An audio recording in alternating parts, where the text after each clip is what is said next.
So going on, ladies and gentlemen? Today we got our brother RJ Mahdi. He came on the show before, talked to us about what he had going on in Senegal, and he also coming today. He wants to, talk about some things that was been going on with him. Some people heard about a few things that was going on. Like I said, I'm definitely not going to speak on it, but I want to give this brother the floor to, clear any kind of confusion, misinformation, miscommunication, or anything like that he feels that he needs to clear up on the platform today. So, before we get started, RJ, we appreciate you coming back. Thanks a lot, man. Thanks for having me. I appreciate you and your time. All right, RJ. So, I'm gonna give you the floor and let you just kind of speak on the current issues that's going on, and let you just clear the air before I just ask any other questions that I may have. I mean, like we've seen plenty times before, there seems to be, factions of our people, of our community who have used their proximity to, some of us here on the ground to, sow division. And so we all have seen it. It's been not just here in Senegal, it's gone on in the Gambia, it's gone on in Ghana, it's gone on in Tanzania, and Kenya, and many other places where these folks are getting on the ground and essentially infiltrating into these Pan-African organizations and development projects, inserting themselves and then creating problems that seem very bad, but when you really look into them, you figure out that it's really just a whole bunch of a bunch of talk, a bunch of gossip, a bunch of defamation more than anything. And so if at any cause, it's really just my turn. So they've decided to target me and my organization, and so we're here to talk about that, man. All right. So lead us to what the problem is, because like I said, I don't only want to speak on it. I mean, I heard things that's been spoken, but I want you to just to go from the beginning to the end. Tell your side of it. Yeah, so essentially, like I say, what's happening is these folks have used their proximity to us to, create these kind of issues. But on a grander scale, there are people who want, these kind of markets for themselves. They want to be able to come over here to Africa and have, monopolies on certain industries and certain imagery. They want to pretty much control this Pan African space to a point where those of us who've really actually been on the ground doing this for years, we pose a threat to those kind of people. These are the newcomers, the Johnny come latelys, the capitalistic ones who only want to come for the profits. My family and I, we've been here for nearly 10 years, and we put in a lot of community work before we ever did anything economic, or before we ever got into anything, in terms of investments, relocation, all these things. We were here, helping to build schools. We were working with nonprofit organizations. We were giving free English classes to young people. We were doing business incubators and teaching folks, how to start businesses and giving away money to them so they could start businesses.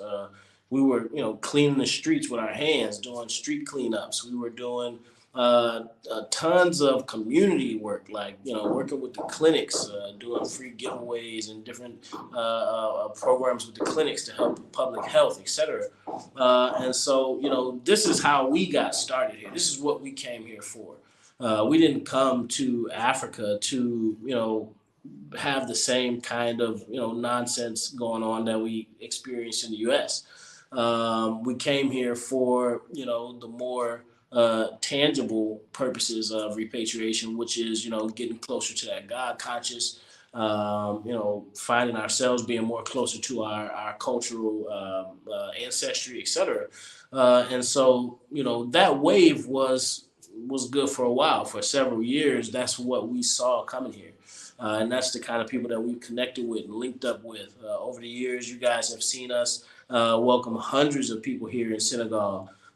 Many of them beautiful Pan-Africans, beautiful folks who really actually had this particular mission at heart and were coming for the right reasons. As of late, that's kind of switched over. We're not seeing that same type of people coming. Now we're just seeing the oh, I just saw this online and thought it'd be a good thing to try out type of people. We're just finding people now who are coming for the get rich quick scheme. I want to just come and just do what you do. You guys look like you're making money. I'll come and be a consultant as well. I'll come and sell land too. I'll come and get invested in this business or that business because I want to get rich and make money off of Africa. And so that transition from the thorough-minded Pan-African coming for the real reasons and the capitalistic opportunists that are coming just to benefit as they feel like they think that we're benefiting. That shift has began to bring a different kind of African American, a different kind of diaspora into the continent. So that's what we're seeing now. We're seeing these kind of people who are coming for the wrong reasons. Over the last 2 or 3 years, we've seen those same kind of people jump into the YouTube space and start doing this kind of negative Nancy YouTubing and chasing after who's a scammer, who's that, who the tabloid type thing. And so that became obviously, a toxic insertion into this particular culture, into this particular market as well. And so now that's become the thing, right? We want to, instead of building with each other on productive terms and talking about things that are mutually beneficial, collectively developmental, we're seeing people who are chasing after the latest negative things. And so, now they've gone around country to country. The same type of situation we saw happen down in the Gambia a few years ago when our organization, the Exodus Alliance, stepped in to help mediate. We came in as, the community is supposed to, and we stepped in and offered elders and professionals who helped mediate the situation.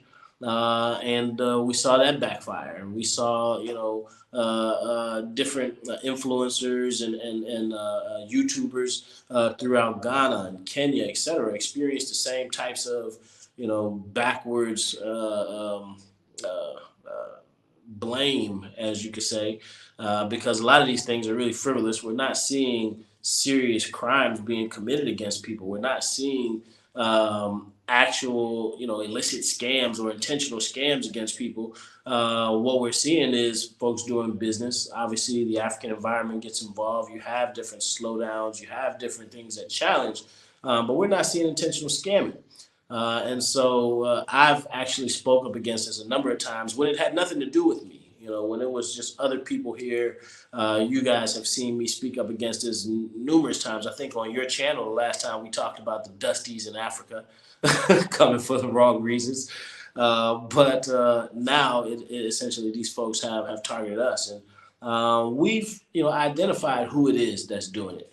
And we understand that, obviously we pose a threat to these people. And that doesn't mean that we're going to stop doing what we're doing.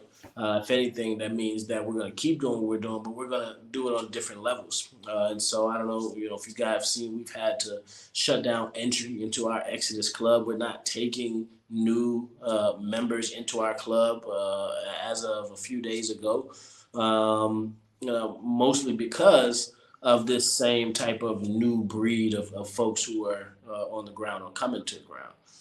So yeah, we'll go a little deeper into that. All right, so this is more so, like I said, clear the air type of interview, and this is what I was kind of told that you'd like to do. So, and you can just clear this up: is true, false, etc. Was there a woman accusing you of scamming her? Exactly. We had a member of our Exodus Club who came for a tour. We gave her a tour. It was successful. She went back to the States. Then she decided she wanted to move here. She paid us for an apartment and to furnish that apartment. We got her that apartment, brand new, never been lived in, beautiful apartment, furnished it for her. As she asked, she came, she moved into that apartment. She actually lived in that apartment for over a year. And she also invested into one of our transformation operations that we have going here on the ground. Less than a year into her involvement, she starts asking for, profits on that investment. Now, number one, she has a 10-year contract with us that says that you're going to reap the benefits of this for 10 years. And 6 months into the first year, she's hungry for cash. She starts coming, hey, I need money back now. I need something out of it now. I need money, money. And we're Well, let telling me her, ask you a question real quick because I'm curious since you mentioned it. What is the percentage? Is it a percentage that they supposed to get or a yes, flat fee? Like what is it? it's a percentage of that particular project's profits is what she's supposed to get on an annual basis for 10 years. Okay, And so once a year. to the first year, she's, strapped for cash. And all of a sudden, she's coming to us hungry for money. I need my profits now. How much is made? How much can I take out? How much can you give me back? And we're like, the project is barely started. We're literally just getting all the materials, the machinery. We've got staff hired. We're doing this and this. And she starts posing, this extra aggressive approach towards, I need money back now. I even came out of my pocket and gave her over $1,000 6 or 7 months in, just out of my own pocket, just because Let me ask you a question about that. Mhm. Do they sign a contract about Absolutely. the investment? Absolutely. Okay, Absolutely. and in that contract, it clearly says annual payments. Absolutely. For 10 Okay, years. so she signed the contract. Which, if you sign the contract, you sign the contract, and that's just what it is. Right. I mean, even if you go to a court of law, and let's say even in America, they're gonna say, "Hey, well, let's see the contract. What the terms of the contract was." And that's Uh, exactly what happened. Once she took this case, and first, just let you know, she didn't go to the courts and just mention this particular investment. She went to the courts and said, "Well, I've spent, up to $30,000 with this guy, and I want it all back. I want the money back that I spent on a tour. I want the money back that I spent on an apartment. I want the money back that I invested. I want it all back plus interest so that I can pay my lawyers, et cetera, et cetera, et cetera." So she literally went to the police and made them believe that I had just stolen this money from her and ran off. This is how she pitched it to the police. It was like, hey, I gave this guy 30,000 USD and he's blocked me on all communication. I just want to have him arrested, and get my money back. This is what she told the police, and this is why they stepped in and arrested me. okay, Now, all right. Hold on. Before we get into the arresting part, when you did the contract, was there paperwork and receipts and all that done? absolutely, invoices, receipts, Let contracts. me walk you step by step. Okay, so the apartment, the furnishing in the apartment, everything Right, was clearly wrote down, and she said, okay, she paid for this, and this the absolutely. receipt. So now in that contract, is it says once you pay for this, is non-refundable? Yeah, and that contract, she didn't do the contract with me. She made the contract directly with the apartment's landlord, who speaks perfect English. Okay. And she handled. So they don't make an agreement with you. They make an agreement with the apartment. No different like here. You Yeah, just maybe say, hey, well, this a person that can rent the apartment. Hey, right, we'll put you on to them. So all the money went to the apartment themselves, correct? absolutely. So we Okay. just find an apartment for you. We have relocation specialists, pretty much agents that go out. They find the apartment that you're looking for based on Uh-huh. the budget that you give us. When you pick an apartment based on the photos, videos, whatever, if you came and saw whatever, we put you in touch with the actual landlord of that property, Okay. and then we help you to navigate, sign the contract. In this particular case, the landlord spoke English and dealt directly with her, and they signed a contract between them. Okay. So she said she wanted tourism money back. Now, most tour companies, once you pay for the service, that's it. You can't get the money back. You And came on definitely the not, tour, you did the service. definitely not 14 months later. Yeah, well, no, if you showed up, if you landed in Senegal, you was on the tour, you got Right. what you paid for. There's photos and videos of the tour. We took her to high value, high visibility places that Right. the people vouched for her coming and visiting. Our tour guys, our drivers, they all were there. They all witnessed her on the tour. You got to know that 14 months later, you can't get your money back for a tour just because you think you deserve it back. With no, it's not like she didn't even tell them that we didn't give her the tour. It's like, yeah, I had the tour, but I still want my money back. Okay, so she wanted the money. She wanted the money for everything that the services y'all done, Right. everything. So the police show up. What did the police tell you? Well, the police essentially came to me like they should have as police based on what she told them. The police came to me. They were like, "Hey, man, do you know this lady? She's saying that she gave you 30 grand and you ran off. What's up with that?" I'm obviously like, that's clearly wrong. They tell me, okay, well, they're pushing us, to arrest you based on these charges. Like pretty much, she's pressuring us. She's coming at us, saying that we better arrest you. You're a threat. You're a flight risk, whatever it is. But we have to arrest you on her word because she's coming at us with these charges. And so they didn't ask for no evidence. They didn't ask for like anything. Well, sure. They asked for evidence, and we began putting that evidence together. Our attorneys and law team actually did very well in handling that for us. It's sad that I had to sit in jail while that evidence was, waiting to be shown because Oh, okay. essentially, Well, hold on. Okay, so because like, of course, in the states, you get a charge, and then you either get bail or you don't get bail. So in Senegal, they don't do bail. no, different process Oh, well, here. explain to us the process, because I like to know. Yeah, no, I mean, in the U.S., obviously you have that, ability. There's no bail in Senegal. There's no such thing as bail here. And the process of what we would consider in the U.S. innocent until proven guilty is a little different here, especially based on the charges.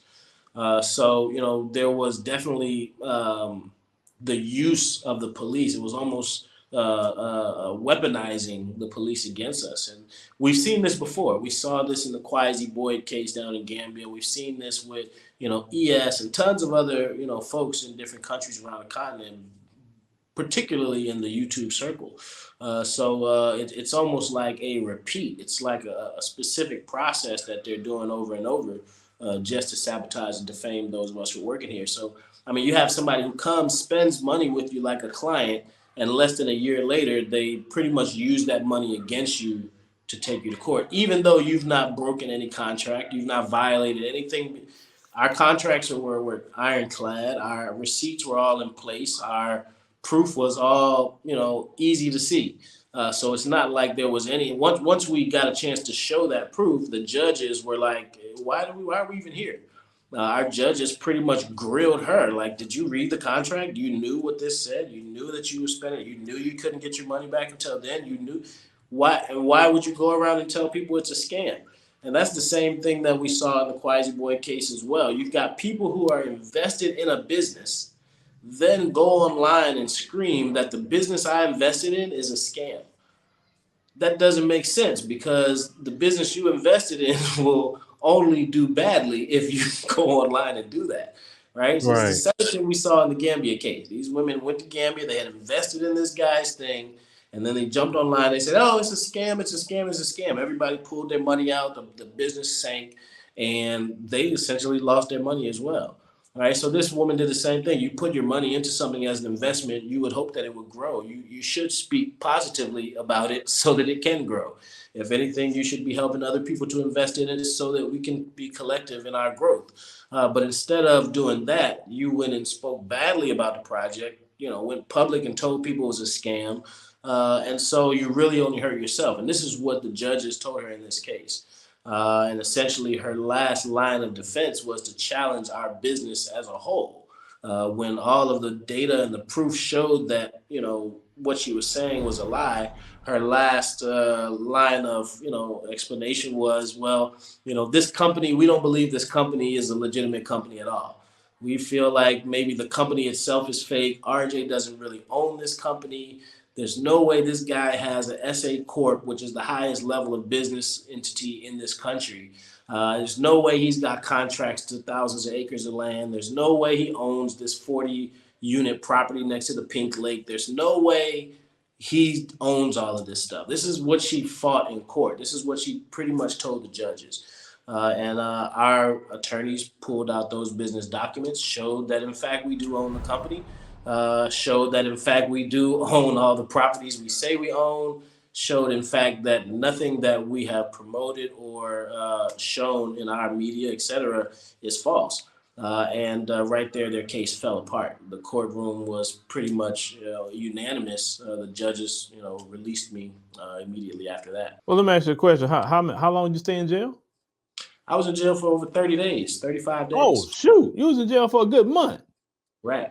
And Man, well, just to shoot. clear How why, was jail? How was jail in Senegal? Because man, we don't get too many people talking about jail, locked up abroad on this show. So how was it in jail? I can say I've been a lot of tough places in my life, but this was one of the toughest. And so for some reasons, obviously, it was probably better than a U.S. jail, but in other reasons, it was probably worse. So all we can say is praise be to God. I met some good people in there. I've made some great. I had time to make some good plans and think out our next moves as an organization. So there are positive takeaways, but I wouldn't wish that situation on anybody. And in fact, these same people, who have taken these steps against us, now run the risk of ending up in there themselves for filing a false report, for the defamation that they caused, for the damages that they incurred upon us, and not just us, but our other investors, other people who rely on us, for their businesses to function. In the actions they took against us, they've also damaged those businesses. And so they run the risk of landing in that same place. But the only reason I was there that long, and this is important for people to know, I've seen people online saying, oh, well, if he was locked up that long, he must have did it. The only reason I was there that long is because every week on Monday is the court hearing. And every week, this particular complainant, either she didn't show up or she showed up unprepared. She came the first couple of weeks she didn't come. She just literally didn't show up. We're in court. We're ready with our documents, and she's nowhere to be found. The So they judges are don't like, talk. So they don't toss your case when the other person don't show up. in the U.S., that would be the process. If the Yeah. complainant show up, your case is dismissed. But no, not here. They give you a renvoi, which is a reschedule. And then when she came to court, and she just stood there and she said, "Well, I don't speak French, so I don't have a translator." She literally just came there and stood in front of the judge and like, I don't speak French. She did that 2 or 3 times in a row until the fifth week, she finally showed up with a translator, and that's when the case was heard. So it's not that I was locked up that long because that's the penalty for some crime. I was locked up that long because these people specifically put me there. They specifically pushed the police to lock me up, and then specifically didn't come to court or came with excuses so that I could be held there. It was an intentional sabotage. And most people who are close to us and who are close to the situation, they can all see it very clearly. But obviously online, people just hear, oh, he was locked up for a month. This must be true. Be careful what you listen to and what you believe. So I mean, when all that stuff was going down, did you talk to the embassy, or you just let them? Did you just let it? You try to deal with Senegal with it? I didn't have to talk to the embassy too much. I think my attorneys and some of my folks here, they heard from the embassy. The embassy called to check on my situation. Oh, the U.S. embassy did call. Yeah, I believe the embassy did call and check. They didn't talk to me specifically, but I believe they talked to my. Yeah. Okay, all right. So see that kind of stuff right there, that, and then you made a video just a few days ago on your Instagram. Well, basically you was kind of alluding to, hey man, I'm done. And trust me, if I would have dealt with what you dealt with, oh, but I'm the type of person, you do me wrong like that, I'm a peaceful man, but I do believe in vengeance.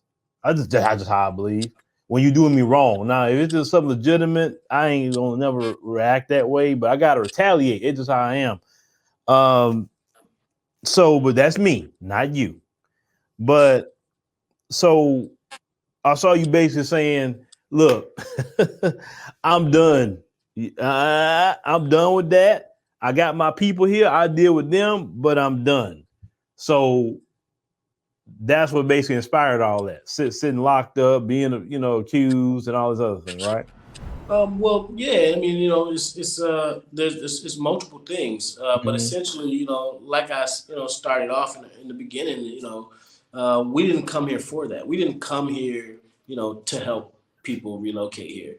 That's something that started years after we got here, and only Mm-hmm. because of people's interest and requests from us to help.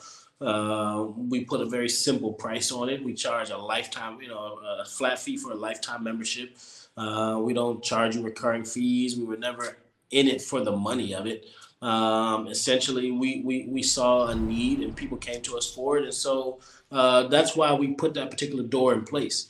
Like I said in the beginning, the people coming through that door were genuine people.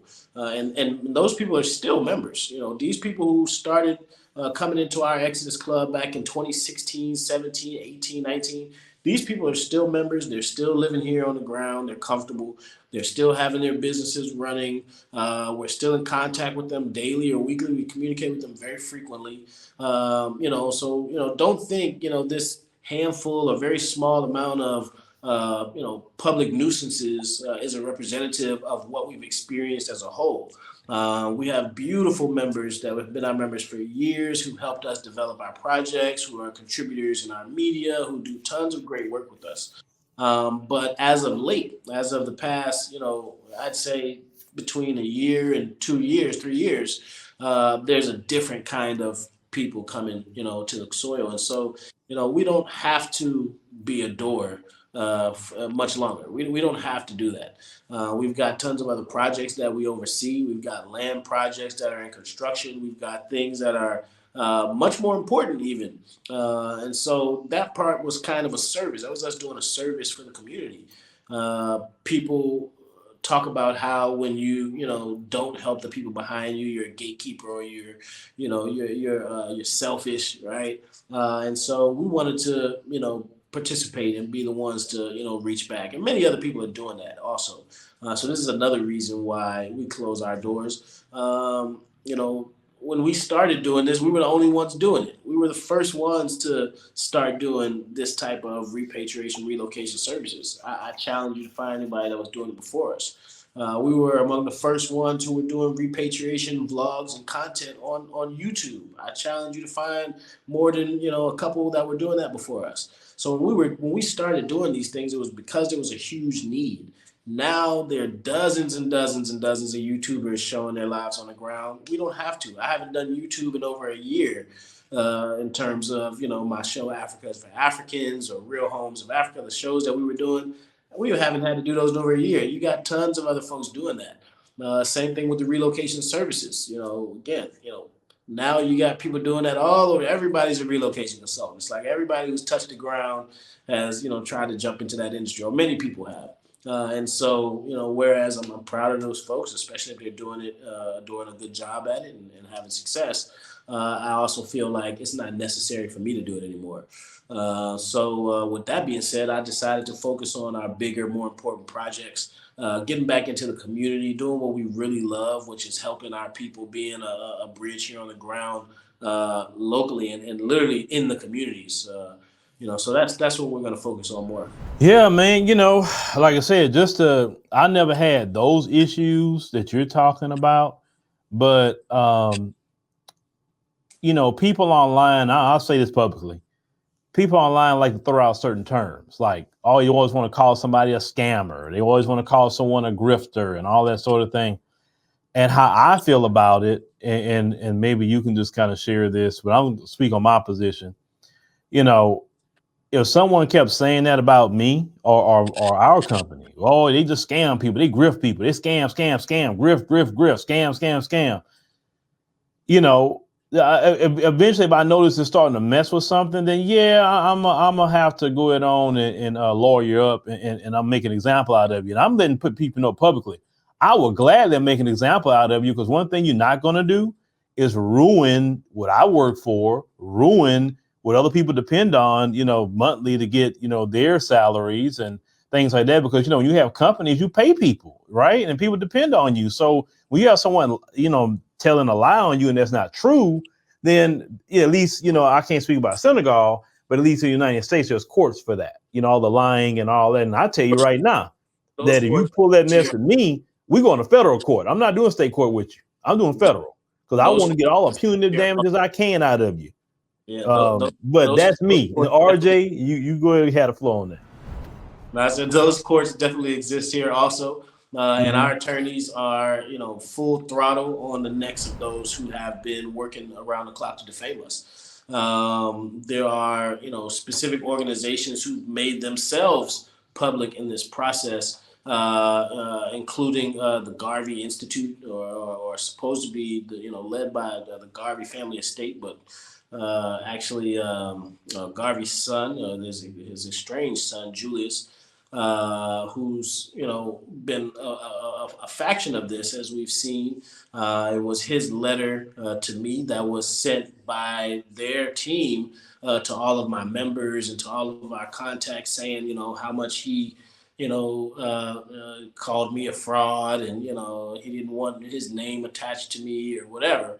But he and his team have had a lot to do with the spread of misinformation, the spread of these false allegations. In fact, in court, the lawyer of the complainant read Julius Garvey's letter in court to convince the judges that, even this guy, Julius Garvey, thinks he's a fraud.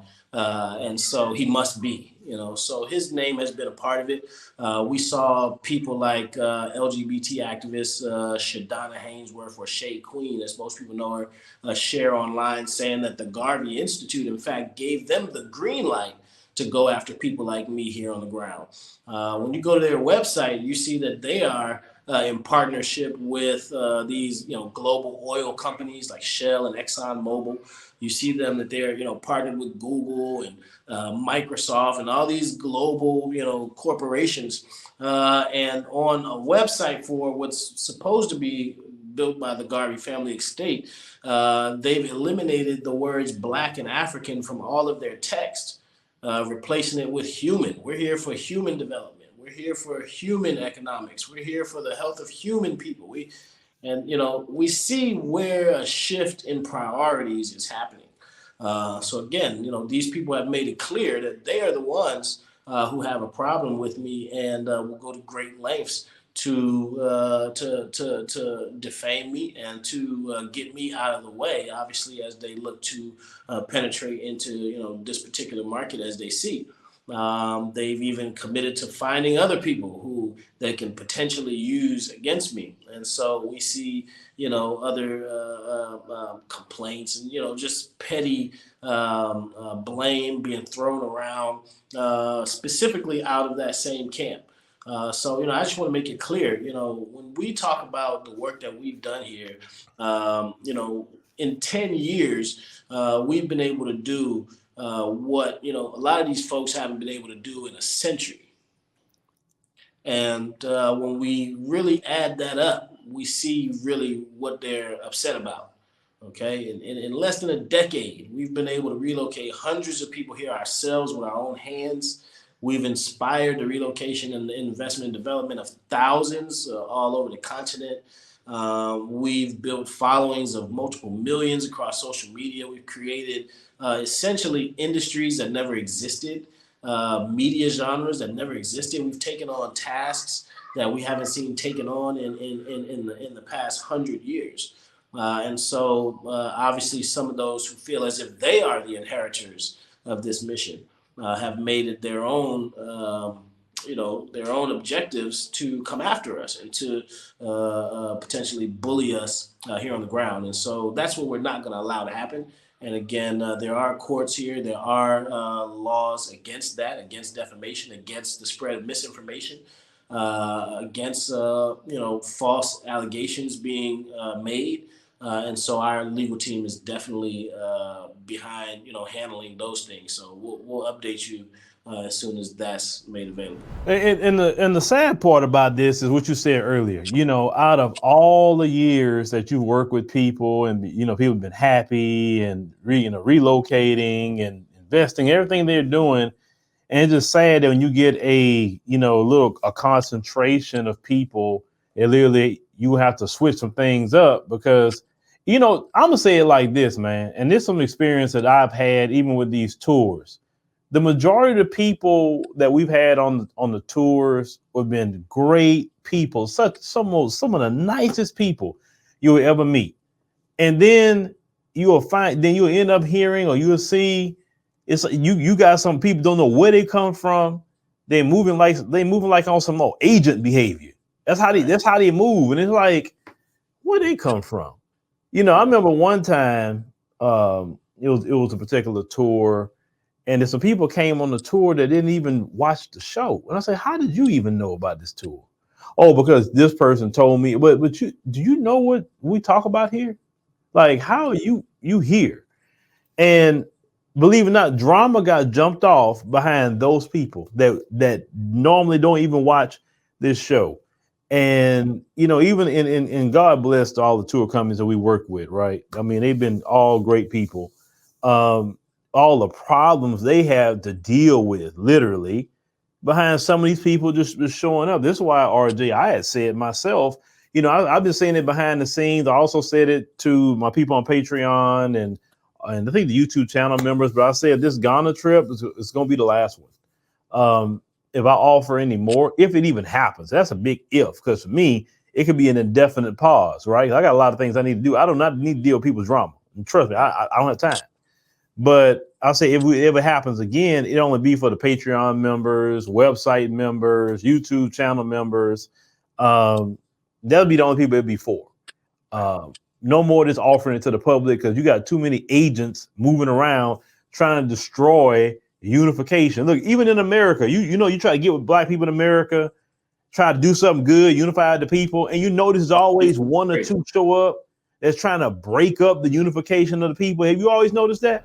Is always infiltrated. Every black progressive movement that we've had since the abolition of slavery has been infiltrated by people who look like us, but have allegiances to other folks. And so we saw that, even in slavery, right? When some of us was breaking free and running away and heading north, you had slaves on the plantation that was, hey, look, master, they're getting away.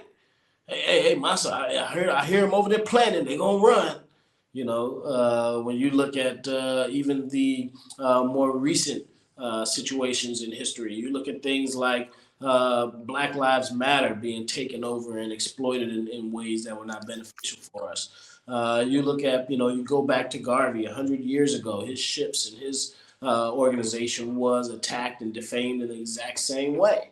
You look at plenty of our, situations here, in more recent years, where our, potential black leadership or potential black examples are being targeted, attacked, accused, defamed, ridiculed. It's a very repetitive process, and if you ask me, it's old, right? And we as black people, those of us who are on the same mission or motive and message, we should be able to see through these things. We should be able to see through these kinds of attacks that are launched on us, and we should be able to stick together and say, hey, look, we're not going to allow you to defame our people any longer. The problem that we have is once people hear, from anywhere, they don't have to have any proof. They don't have to have any, knowledge of the situation. As soon as they hear somebody say, oh, he's a scammer or he's this or he's that, everybody just jumps on it and believes it. Oh, really? Oh, okay. Oh, man, we never. Oh, I'm glad you told me. Oh, what? I'm out of here. People, we don't require much proof to abandon the people who have sacrificed so much to us or for us. I watched, as people who I've helped for years, people who I've assisted far beyond what they've ever paid me or far beyond what I've ever, invoiced them for. I've seen them, run for the hills and go, oh man, we can't mess with you, man. I heard what they said, this and that. But at the same time, we have people among us who do have our backs and who do have our best interests at heart and who do come to us when these kind of things are circulating, and we watch as they speak out for us, as they speak up for us. Those who know that we've done legitimate business for years, that we have helped relocate countless people and put them in great situations and walk them through the steps of getting settled in. We've got folks here who've been living here for years that call us, every few months just to say thank you, just to say, hey, man, I'm just checking in. I'm like, hey, I hadn't heard from you in a while. How you? Man, we're good. We're set up. Our kids are in school. We're boom. The business is running, and these stories never make it through the cracks. We even used to do collective repat socials where we get together all of our successful repat families and have social events. We had to stop doing those events simply because the infiltrators were showing up at those events and sowing division. They were getting into those events and then getting our members' contacts information and then spreading misinformation to them and trying to poach them and take them over to another side. So even on my page and my social media, we don't share so many of our members or tag them or specifically shout them out because we see that people are using these social media avenues to literally defame and purposely infiltrate these organizations. So for those others who are in the same position as I am, who are doing this kind of public movement, I just, I advise you guys just, be careful. It's time to move a little different. It's time to stand up against these kinds of false allegations and infiltrations. And we have to, we gotta stick together. We have to trust each other. We have to work with each other, and not have to go out into the public so much, bringing in strangers, so to speak. So it's just time to move different. It's just like, just having a stronger vetting process. Because that's kind of how, we do here. We like to have a strong vetting process. Some people are like, why can't I just talk to Phil? You can't talk to me. No, you got to talk to Kellen. And Kellen is many hats. And one part is that he vets people and he tells me what he feels out of it. And I say yay or nay, that's just kind of how that works. And that vetting process has protected our platform. But I'm very cutthroat too. If I see some shenanigans or anything that's not right, you out of here. I don't play that. From behind the scenes to on camera, I don't play that because I know one person could ruin the whole thing. I know that. And you're not going to come in here and ruin what I've worked for years. That's just not going to happen. So you're going to go on and move around.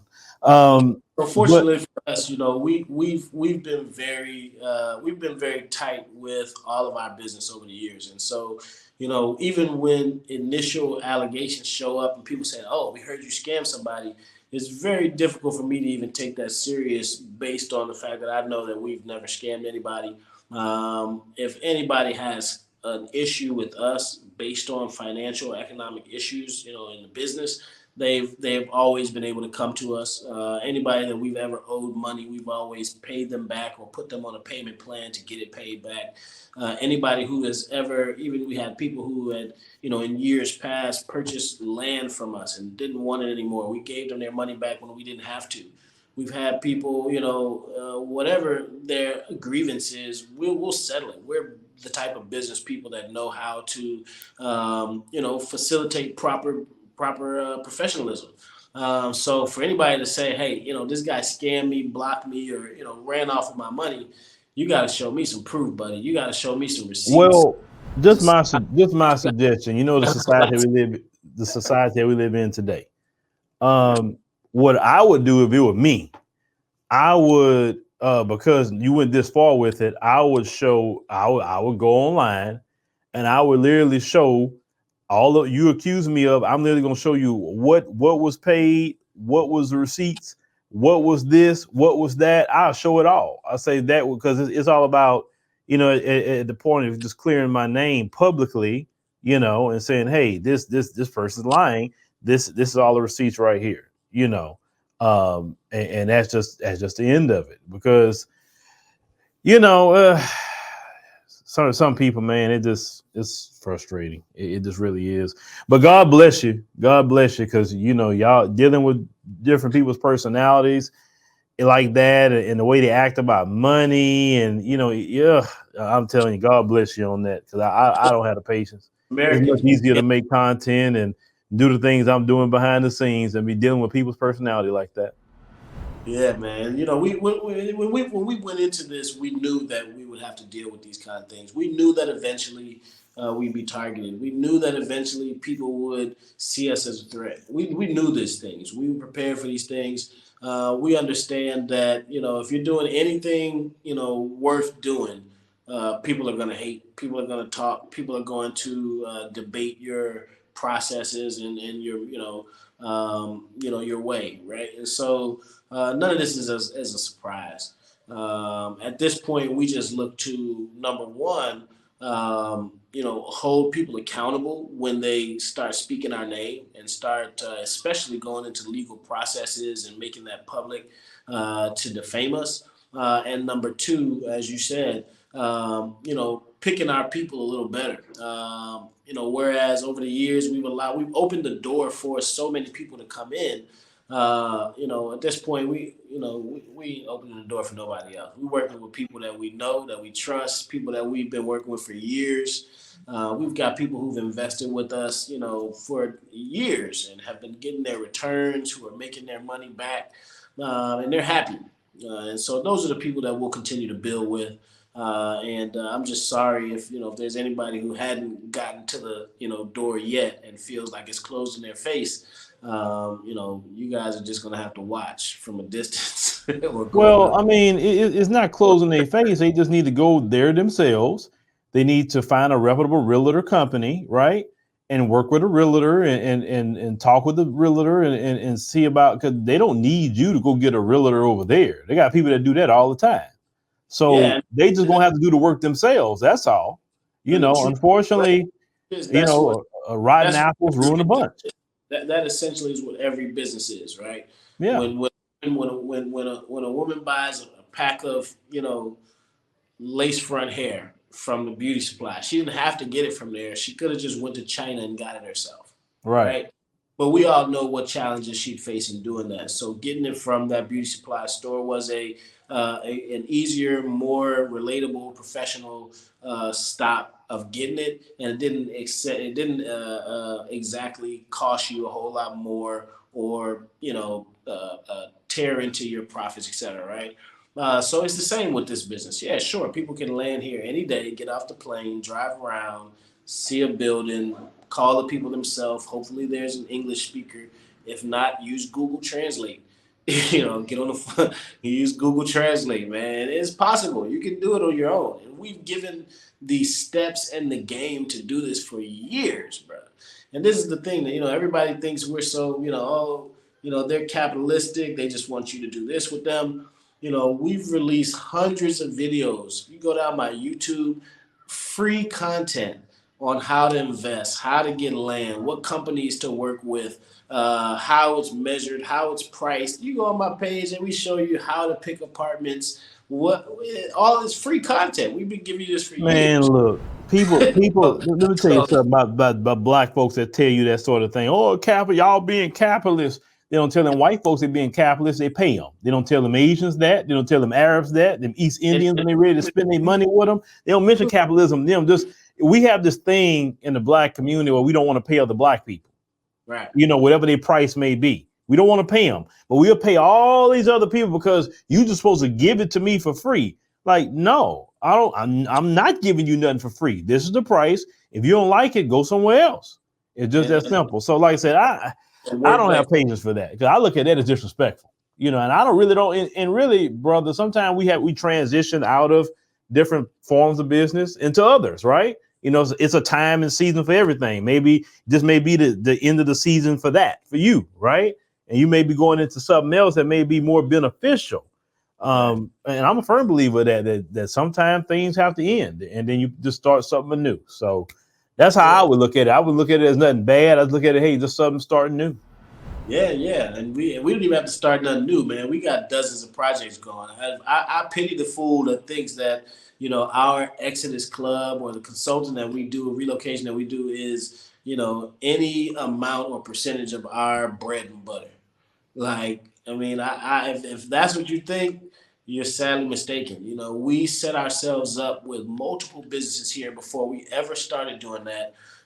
We export local products, tourism. We've got all types of development projects on the ground. We own farms. We own land. We've got construction projects under process of construction. We've got government contracts that we're facilitating. And these things, you know, if anything, require more of our time. And so, frankly, you know, leaving that part of our business alone does us more a favor than anything, you know. So it's almost like not well, there you appreciated. go. There you go. If it's not bringing in the right kind of people, we can leave that completely alone, go back to our other business functions, and be more productive, if anything.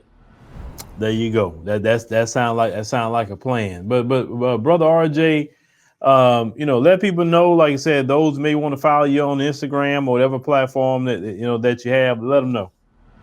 Right. So I'm at King RJ Mahdi, KINGRJ MAHDI on Instagram. Or you can find me right here on YouTube. I don't post very much on YouTube, as I mentioned earlier, but Instagram is where you'll be able to find me at right now. We won't be doing too much else in terms of, you know, all of this promotion of the movement, but you'll see us still moving. So, you know, you can follow us and tap in if need be. All right, RJ, brother, I thank you for, you know, taking time to come by to clear the air and everything. You know, that's further around out there about you, and take care of yourself and tell the family I said hello. Absolutely, man. Thanks for having me.